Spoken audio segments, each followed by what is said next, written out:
this week's plant of the week. Welcome back, guys. Coach here. I want to introduce you to the Ruellia plant.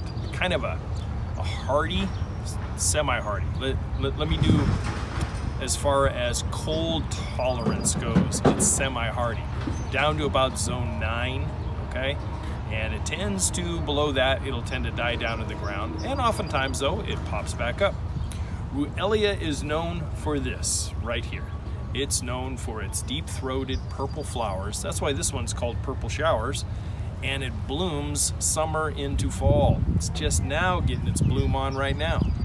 Great for butterfly and hummingbird attractors with their deep-throated petals. So great attractor for that. And the dark purple stems. So if you have something like this and then something below it, this one goes to about 3 feet by 2 feet. So it's not a great big guy, but you can have other perennials mixed in down below. Contrasting type of stuff. Even contrasting shrubbery like kaleidoscopobelia or gold mound spirea. These guys coming up in the background, fantastic perennial bed. I love them, you know. These guys here with the deep purple stems, they are a conversation piece, and yet they're a hardy conversation piece.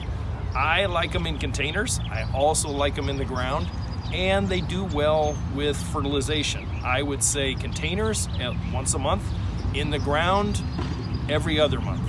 That way you'll really keep the bloom going. And they're easy to deadhead.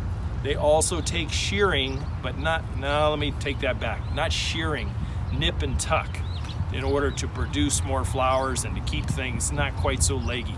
Full sun animal, check it out the next time you're at your garden center. Look for Ruellia Purple Showers. I love the plant. I mean, you don't get to see them all over the place, and down here in the south is where they're very, very popular. So check them out. Hey, I'm Coach. You guys take care till next week. Thanks for joining.